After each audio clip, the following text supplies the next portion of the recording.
Welcome to the Social Podcast, where no discussion or debate is off limits. Thank you so much. Thank you. Have a seat. Hey, everybody, welcome. Happy Tuesday. Welcome to the Social. We'd like to welcome back to the show comedian Arthur Simeon. Welcome back, Arthur. Thank you. It's good to be back. Good to be back. I don't know if you're going to be happy to be here with us today because we're going to start off with something pretty heavy. It is the latest executive order from Donald Trump. He hit us. Oh, I know. He hit us to say the way he said he would. A 25% tariff has been slapped on all steel and aluminum imports to the United States, not just from Canada. In fact, he says from all countries around the world. So he says Trump is, his goal, he says, is to make America rich again. So let's talk about these tariffs and Trump's desire to use them to make America rich again. Is that going to work? I don't know why I'm so happy and I'm bouncing because this is not a happy story, but it's because I understand, I really do now understand what this man is doing. And what he's really saying to the world is the United States is looking out for themselves and they don't care who they have to anger, kill, or starve in order to do that. And he said that, you know what, make America great again is a great slogan, but the rest of that should have been like, we don't care how we're gonna have to do that. So everybody better buckle up because this is what's gonna happen. The reality is, for decades now, the United States is kind of like a toothless lion. They are all roar and they are no bite. And the reason why I say that is they are at $850 billion debt. And two countries own that debt, China and Japan. China owns a majority of that debt. China also has the majority of the factories and manufacturing that Americans use and buy on a regular basis. Donald Trump knows that you cannot be a force in the world, and you know how he is. America's the greatest country in the world. You cannot be the greatest if you are in debt and pretty much owned by China. So the tariffs is a way to make that money back to pay off that debt. And the other part of it is the countries that don't want to pay the tariffs, he's hoping to scare them into bringing their factories back to the United States. Either way, he sees it as a win-win because, again, at all costs, he wants to make America great again. And I think what's really baffling people and what everybody should open their eyes to is that he is willing to do whatever it takes to make that happen. And that's why everybody's like, what? Canada's like, us, we're your friends. He has no friends now. He doesn't see it. Can I just hop on what you just said, though, for a minute? Because that idea is that that he wants to bring these factories back to America to make it great again. He said it repeatedly. And here's where I'm confused, because the reason you have to ask yourself, like, why did all of the industries, so many of the industries, clothing manufacturing, car manufacturing, leave America and go overseas? Well, it's a very corporate thing to do, right? You want to cut costs. You go to the places that have big manufacturing plants already that will build those up and specifically be able to pay workers cheap labor. less. Yeah, cheap labor. We hear it over and over again, which has kept the cost of items down. So let's just play this through.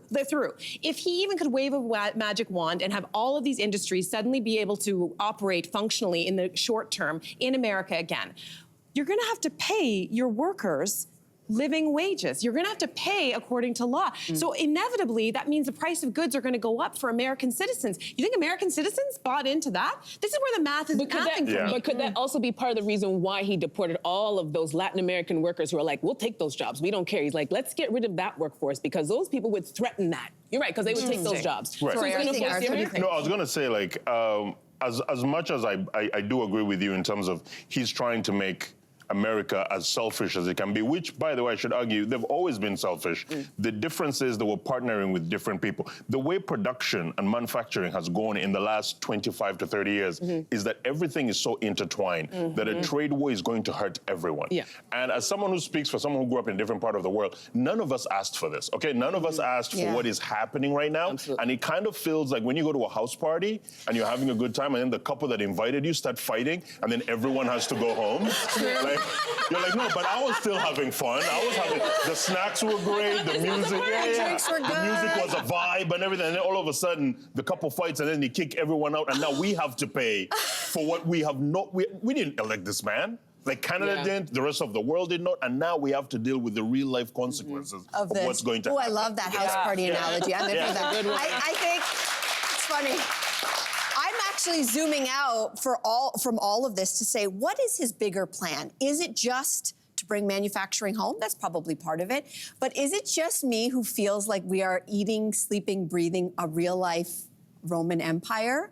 So go with me here. What was the Roman Empire all about? Expansionism, going out into the world, conquering lands, colonization, raping and pillaging the people for their own gain. And I got to think to myself, if you want to make yourself rich again, if you want to make yourself great again, he's the biggest egomaniac on the planet. So he's not just doing this to feed his own ego. He's got another guy that he's worried about, which is the leader of China. He's got this other guy, the leader of Russia. And he is also a real estate tycoon, which brings me back to the thing that we used to all joke about, which is, oh, Canada, 51st state, ha, ha, ha. Not funny. Our own prime minister was caught on a hot microphone just recently in Europe when someone asked him, do you think he's being serious? And the prime minister said, he's being serious, which makes me go, okay, is this just about tariffs? Or is this that the wording that has been used by experts is economic warfare? What does that mean? He wants to bring us and maybe other countries down to our knees economically, so we end up maybe one day begging and praying to be saved.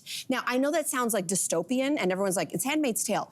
But when I think of a real estate tycoon, he wants Greenland, Canada. Look on Google Maps. It's now officially the Gulf of America, according to Google Maps. He's trying to do something, and it's a chessboard where he's trying to accumulate land and power and money, and manufacturing and money is the way to get us on our knees. So all I'm going to say is this.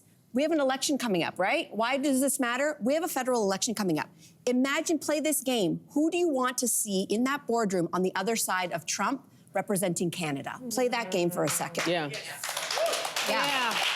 going to be a long 4 years regardless, but we're going to move on. Only 3 weeks in. Oh, God. A man wrote to the Washington Post's advice columnist saying his husband has banned him from talking about his workday. Okay? So can a relationship survive under these circumstances? Can you ban your spouse from certain topics? No, I'm sorry. This is just a polite way of saying I don't want to talk to you anymore. Because almost every adult that I know spends most of their life at work, which means most of the conversations they're going to have are about their job. If you have, even if a 9 to 5, 5 days a week, that means you're spending way more time with the people you work with at your job than anything else. If your partner at home doesn't want to talk about your work, they don't want to talk about you, because all you have left is your commute to work and whatever weekend hobbies you have. That's not enough to sustain a lifetime of conversation. So for me, it's run. Run. If your partner says, I want to talk about your work, they don't like you. Just get out of there. 2, the only caveat I'll have, the only maybe is if your job is stressful. Like if you work for like the SVU, like New York, like Law and Order, like SVU, where all your stories are depressing every day you come back from work, then maybe I don't want to talk about it, okay? All right. Or you're boring, like you have an accountant job or something. Like maybe, hello to all the accountants. No one wants to talk about how you balance the books today. Please don't. You're not wrong. You're not wrong. Well, you guys are married. I figured that's the whole point of getting married. So you have this person who can't get away from all your stories. Because the hot sex is going to die down. You have the kids. You have the house. What else are you going to do? This is your person to talk to. So I'm like, if he doesn't want to talk about it, you're right. Yeah. Maybe this person really doesn't like you. To me, that's the whole point of having this person. Yeah, I mean, listen, this is not an issue in my relationship. Jason's a man of very few words, and when he does talk, I'm actually I'm like, oh, he's in there. He's talking again. Like, what are we going to talk about? But I think for lots of people, have you ever met that friend who, you were kind of hinting at this, like who continues to complain about the same thing? It might be a relationship, it might be a job, and they're circling the same issues day after day, year after year, and they don't, you give all the advice in the world. They're not doing anything. Take a single lick of it, and then they will continue to tell the same story. I could see in that situation with a friend saying, you know what, I love you, but I can't talk about this anymore with you unless you make a change, right? And I think that's valid. Do we think that's an okay scenario? This is one thing I've learned from you, though, Cynthia. It's like it's not about what you're talking about. It's the fact that are you talking? And it's communication is one of the love languages, right? And so I think that if you are in a relationship where someone's not talking or they don't want to listen, besides they don't like you, I really think that this is maybe the beginning of the end. It's disconnection. And so for me, my husband is not in the industry, thank God. He's the best sounding board. And you don't always want the hubby to fix the problem, right? Husbands, we know this. We don't always want you to fix it, but you've got to at least listen. But when I do ask him, hey, what's your point of view? He always plays devil's advocate. He's actually he's really, really good at that. And I actually have come to value that. And the first thing that Ryan says to me when he comes home every day from work is, babe, how was your day? And I actually love it, because maybe I want to talk about it and maybe I don't. But the fact is, he's thinking about me in that moment. But then and I going back love to that. Andrea's point is like, if this is not the reason you got married, then why? Yeah. Because like you said, like a friend who's complaining all the time, you can walk away from them. You don't live with them. It's true. The person you choose to live with is a person you have to come and complain And that's about why you're just being everything. polite and just nodding. I dated a guy who belonged to a Volvo club, and no hate on the Volvos. But he would wax on and on about the Volvos. And instead of telling him, I don't care about Volvos, I just would go, really? No way. Did they get a new You could not have series? done a lifetime of that. You could not. Yeah, I This is could've. why anybody who's out there in the dating scene, you pay attention to your partner's job, because if you are already bored in the dating life, you're going to be so bored 25 years If his biggest red flag is talking about Volvo SUVs, I can handle that. All right. There are worse things a man can do. All right, a writer for Bustle looked into why so many romantic crushes are born in the gym. And according to science, the rush of endorphins from exercise is often confused with romantic attraction. So, have you ever felt love at first sweat? I wouldn't say love, but like lust? Absolutely. Let's be honest. Whatever it takes to get your butt into the gym, go with it. Do you know what I'm saying?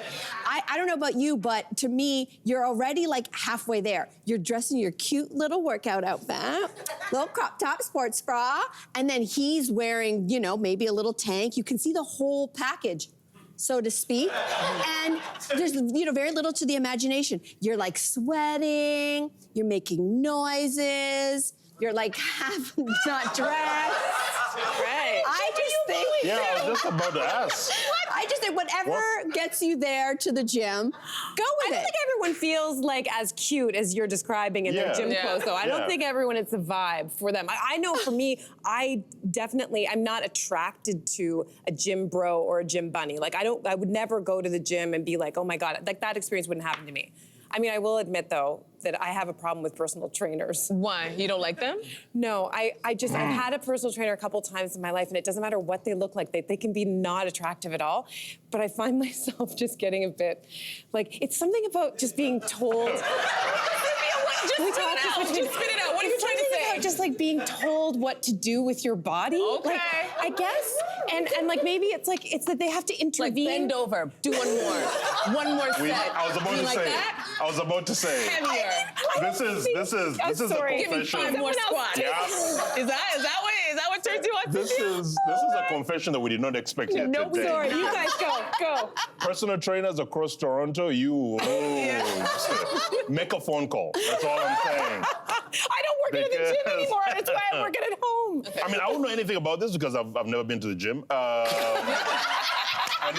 And if the gym is the only way we can meet potential significant others, then I'm going to die alone. But I will say this: it feels scary because I feel like you said, like the gym is a place where like hormones are raging and everything, so endorphins are going crazy. So I feel like it's weird to meet someone under those circumstances because I feel like everything is heightened. Same thing as meeting someone on vacation or anything like that. What happens when you get rid of all of that?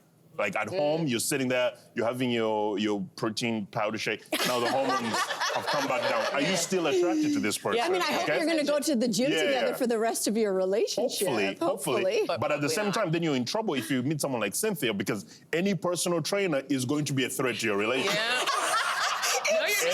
You're not wrong. Yeah. You're not wrong. Any single time. That's the first fight in the relationship as soon as you get together. Yeah. I don't know. I think there's something about just having an attractive person at a place that you visit regularly. Whether it's your job, the gym, the grocery store, there's something that gives you an extra little something. I like to people watch when people are around that kind of energy. And I actually had a really great experience. Years ago, I hosted this home makeover show. And the premise of the show is that we were helping people who are expecting a baby to make over that space, either for the baby or for the nanny who was going to come in and help. And my co-host was a really smoking hot contractor. His name is Aaron. And people love those makeovers. They think they do, but it's a lot of hard work. That is my we did it a little quickly. That's my co-host. Like Superman. Right? That's my co-host. His name is Aaron. But here's the deal. The reality is of those shows is that it's a long shoot day. It's a home makeover. There's all kinds of stuff. You have a camera crew. And people would be really grumpy. And you could, I'd always be like, we're going to be out of your house in a few minutes. And then Aaron would walk in, and I tell you, those pregnant women would be flipping hair and laughing. And I would just sit back and go, oh, look at this. She was ready to tear us a new one, but you showed up. Yeah. And all of a sudden, she just has all the time in the world. So I love watching people react in those environments. And I say, whatever gives you a little extra excitement, you can read the menu if you're married, just don't order anything. Do you hear that? Do you hear that? I mean, Yeah. taking notes. Okay, BuzzFeed has stories from readers who say they lost friends because romantic feelings got in the way. So can a friendship ever survive attraction, Arthur? No, yes and no. I will say this because I feel like, first of all, everyone has done this, okay? And if you're sitting there saying you haven't, you're lying to yourself. Everyone has created a friendship with someone they were attracted to, hoping that it would lead into something romantic, okay? However, for the friendship to survive, truth has to be upfront. Everyone involved has to be like, listen, I have the feelings, they're there, and then whether they're unrequited or not, then you deal with that as an adult sometimes. But Hot take. yes, but I feel like we have lied, like pop culture has lied to us that most relationships start with strangers. Most relationships start with friendships. That is a fact, okay? If you look into all our lives, so friendships do survive. It just depends on how everyone Acts maturely. Oh my gosh, Okay, that's interesting. Yeah. Oh, 100%. Like I said, I have done this. I have been friends with someone, waiting patiently for them to maybe, make a understand that there's a relationship there, like, romantic. Like, Yeah. I've done it. A couple of times. Why are you guys laughing? Why are you, We're listening though. why is everyone? But also, the fact of the matter is, a lot of people enjoy the fact that someone is in love with them and like to keep them in their orbit because it is a good feeling. true. It's a good You might ego not boost. like them. Yeah, it's an ego boost. Sure, it's you an might ego not like boost. them the same way, but Makes them you being feel good. around knowing makes Yeah. you feel I good. don't know. If I can't hit it, I quit it. Damn. Simple. Oh wow, that is on your tombstone. That is Damn. that is tombstone material right there. Wow. That is. Wow. Here Okay, lies Melissa. so you're If she saying couldn't hit it, you've never she quit been it. attracted to I feel like I'm attracted to almost all of my friends, like just on some level. But I think there's a difference between being attracted to your friends and finding like if you were in a different time and space that maybe something would have happened than harboring a long-standing crush. I think that Right. nuance is important. And I love what you just said because I actually had a friend in university and we were friends for a long time and very close. And I would be dating someone, then he'd be dating someone, and then eventually we were both single at the same time.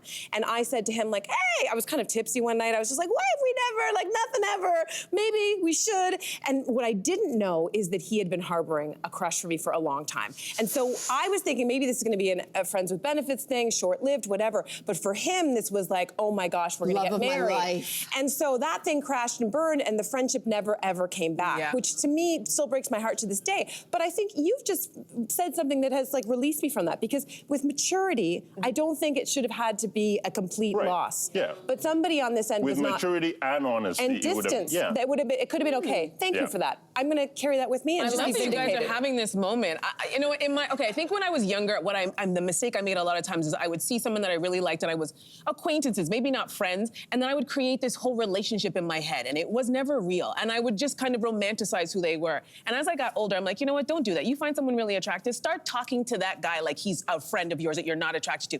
Ask him questions, find out who he really is. And most times when the men start talking, homegirl downstairs is like, good thing we found that out. That guy doesn't know anything. Yeah. So I've learned go directly, just start talking like a normal person. Put the crush aside for a second, ask them questions, ask them about their past relationships, what they think about the world events. And that usually just puts out all to bed. Just my experience. Okay, so here's a common problem for a lot of us. Someone wrote to the Skims etiquette columnist to ask how to handle their sister-in-law, who is always, always late. So how much grace do you give someone who is chronically late, or perhaps you yourself are a last-minute Larry? Arthur? First of all, there's only two reasons why someone is chronically late. They either have a disorganized life, they need to get their stuff together as a person, or they don't respect you. Those are the only two reasons. Thank you. Someone I disagree. doesn't respect No, thank you. you. Keep going, Those but I are the- disagree. Those are the I only agree. two reasons, okay? So one is figure out if it's just you. If they're on time for everything else except your appointments, then that's a you problem, and you need to cut them out of your life because they don't respect you on your time.